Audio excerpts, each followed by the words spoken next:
Bismillahirrahmanirrahim. Assalamualaikum warahmatullahi wabarakatuh. Perkenalkan, nama saya Irwan Hanafi. Saya dari kelas S1B. NIM 2020-46500-408. Sebelumnya saya ucapkan banyak-banyak terima kasih kepada Bapak Edo Galas Rolimbong SI yang telah membimbing kami selama 1 semester ini dalam mata kuliah pengantar ilmu komunikasi. Ilmu yang sangat bermanfaat bagi saya dalam bergaul, dalam berdiskusi di dalam kelas maupun di luar kelas. Baik, pada kesempatan kali ini saya akan mencoba menjawab beberapa soal yang telah ditujukan kepada saya, soal ujian akhir semester. Baik, soal yang pertama adalah hal menarik apa atau ilmu yang paling menarik yang telah dipelajari dalam semester ini dalam ilmu pengantar ilmu komunikasi. Ya, ilmu yang paling menarik bagi saya adalah bagaimana caranya saya menjadi seorang komunikator yang baik. Seorang komunikator yang bisa menyampaikan pesan kepada audiens atau kepada khalayak. Khalayak itu menjadi memahami, mengerti, dan menjalankan pesan yang akan saya sampaikan kepada audiens atau kepada khalayak umum. Jadi seorang komunikator itu harus mempunyai penampilan yang baik. Memahami atau mengerti isi materi adalah satu hal yang sangat penting harus dimiliki oleh seorang komunikator. Sebelum dia terjun kepada khalayak umum, dia harus memahami, dia harus mengerti isi materi yang akan dia sampaikan kepada audiensnya.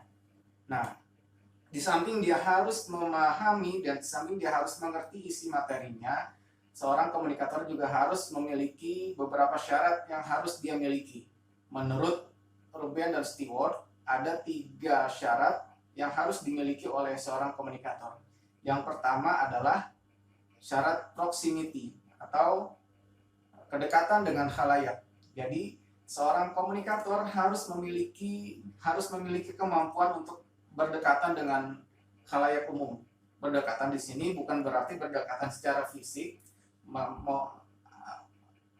bukan berarti berdekatan secara fisik, akan tetapi dia harus mempunyai kedekatan secara emosional kepada khalayak umum atau kepada audiensnya, sehingga kalau audiens sudah merasa dekat dengan komunikatornya, maka audiens dengan sangat senang hati akan mau mendengarkan setiap pesan-pesan yang akan disampaikan oleh seorang komunikator.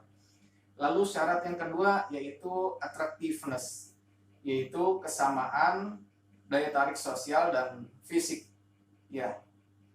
Di sini seorang komunikator harus memiliki kecakapan yang baik dalam berbicara. Dia juga harus memiliki citra yang baik di dalam masyarakat. Kalau komunikator citranya buruk, maka dengan sangat otomatis maka khalayak umum atau audiens yang menjadi target dia akan menolaknya karena dia dinilai buruk oleh masyarakat atau oleh audiens. Jadi dia harus memiliki kecakapan dalam berbicara yang baik dan dia harus memiliki citra diri yang baik sehingga dia akan dengan mudah diterima oleh khalayak umum atau oleh audiens. Lalu syarat yang ketiga adalah dia harus memiliki syarat similarity atau kesamaan. Ya. Orang akan menyukai orang lain yang memiliki kesamaan dengan dirinya. Sekali lagi, orang akan menyukai orang lain yang memiliki kesamaan dengan dirinya.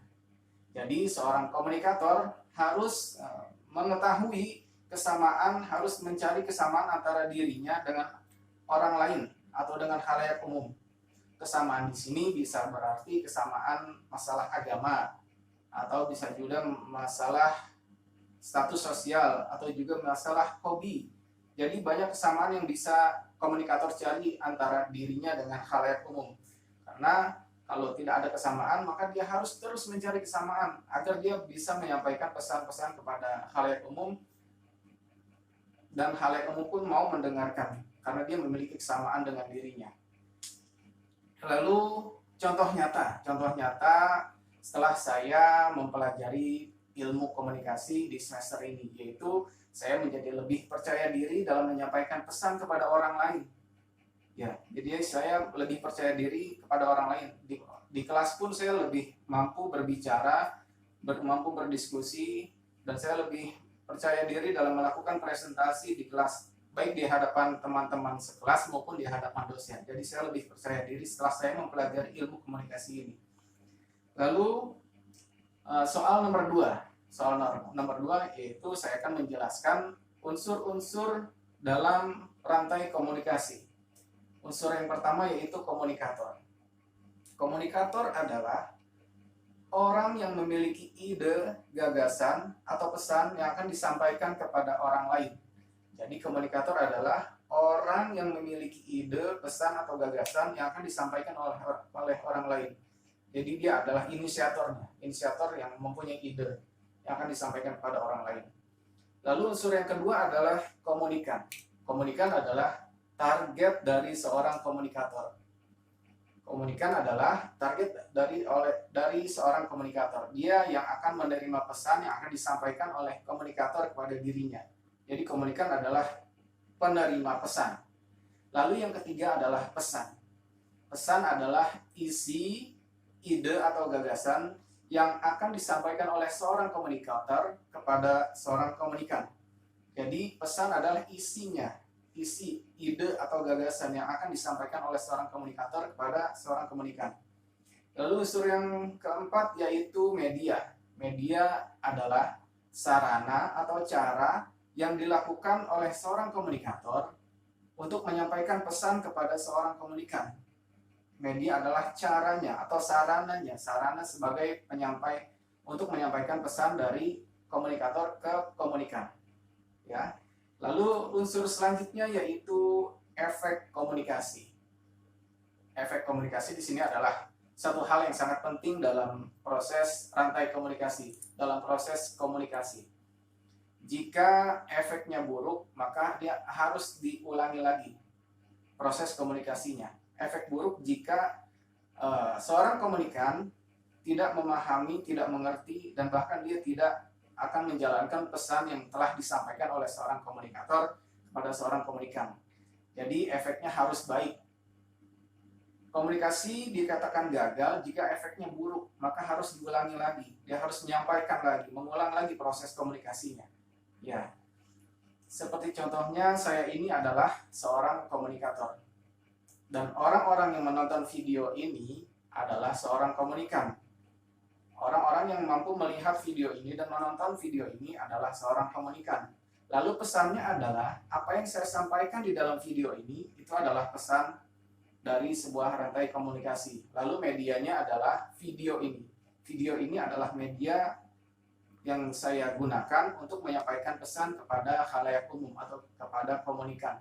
Lalu efeknya yaitu, jika komunikan mengerti, jika komunikan memahami, maka efeknya menjadi baik dan komunikasi dikatakan berhasil.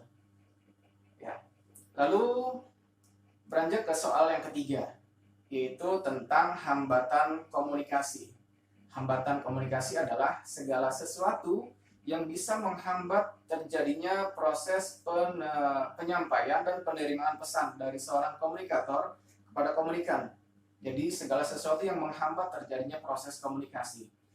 Hambatan di sini bisa bersifat hambatan yang objektif ataupun hambatan yang subjektif.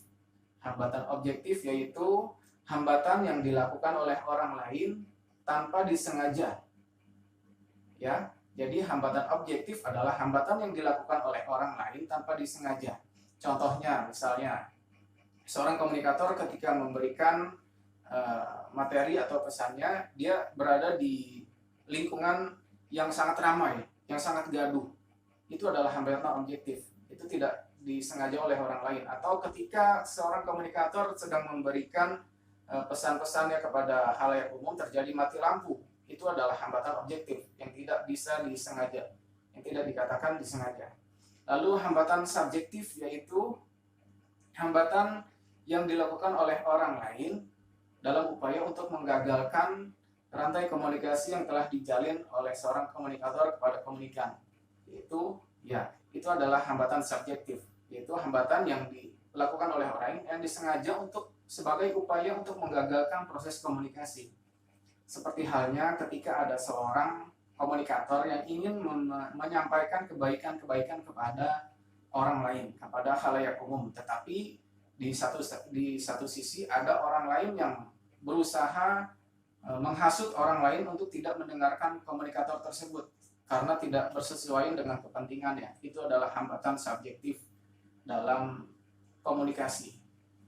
Lalu hambatan yang ada kaitannya dengan proses mengajar-mengajar saat ini, yaitu hambatan objektif, yaitu hambatan karena adanya masalah kesehatan, yaitu pandemi COVID-19. Jika sebelum adanya pandemi COVID-19 ini, proses belajar mengajar dilakukan secara tatap muka langsung, secara offline, maka dosen akan dengan leluasa menyampaikan pesan-pesan, menyampaikan ilmunya kepada mahasiswa. Dan mahasiswa pun akan maksimal dalam penyerapan ilmu yang telah disampaikan oleh seorang dosen. Tetapi ketika pandemi saat ini, proses belajar mengajar tidak lagi dilakukan secara offline atau secara tatap muka langsung, melainkan secara online.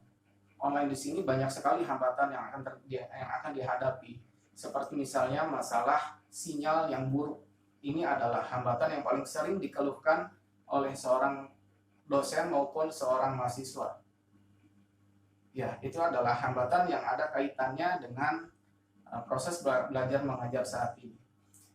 Lalu selanjutnya beralih ke soal nomor 4, yaitu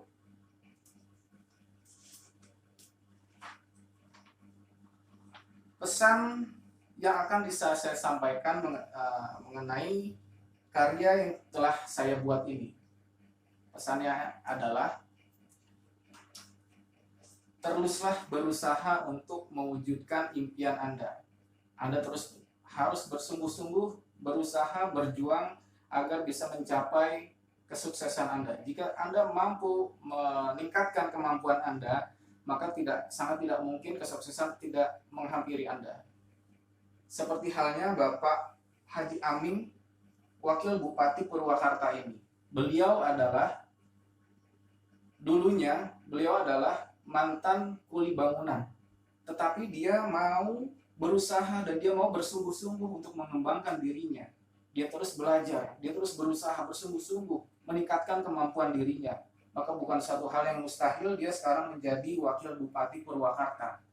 Jika dia terus mau berusaha dan bersungguh-sungguh untuk meningkatkan dirinya, bukan satu hal yang tidak mungkin dia akan menjadi seorang bupati, gubernur, bahkan presiden sekalipun. Jika dia terus mau meningkatkan dirinya, maka setiap kita diharapkan untuk mampu mengikuti jejaknya, yaitu mau meningkatkan kemampuan diri demi mencapai kesuksesan yang akan kita capai. Ya. Lalu unsur-unsur komunikasi di dalam karya ini adalah yang pertama, yaitu komunikator. Komunikatornya di sini tidak lain adalah saya sendiri sebagai seorang desainer yang telah membuat karya ini. Komunikatornya adalah saya sendiri. Lalu komunikannya adalah setiap orang yang mampu melihat karya ini. Setiap orang yang mampu melihat karya ini itu adalah komunikan saya. Lalu pesannya adalah seperti yang tadi saya sampaikan, kesuksesan tidak memandang seperti apa latar belakangmu, tetapi kesuksesan memandang seperti apa kesungguhanmu dalam mencapai kegigihanmu, seperti apa kegigihanmu dalam mencapai kesuksesanmu. Dia akan datang menghampirimu. Jadi teruslah berusaha, bersungguh-sungguh berjuang, meningkatkan kemampuan diri, agar kesuksesan datang menghampirimu di masa depanmu, dan masa depanmu akan penuh dengan kebahagiaan. Baik, itulah pesan-pesan atau yang saya sampaikan untuk menjawab 4 soal yang telah diajukan kepada saya soal ujian akhir semester. Baik, cukup sekian dari saya. Mohon maaf atas segala kekurangan. Wassalamualaikum warahmatullahi wabarakatuh.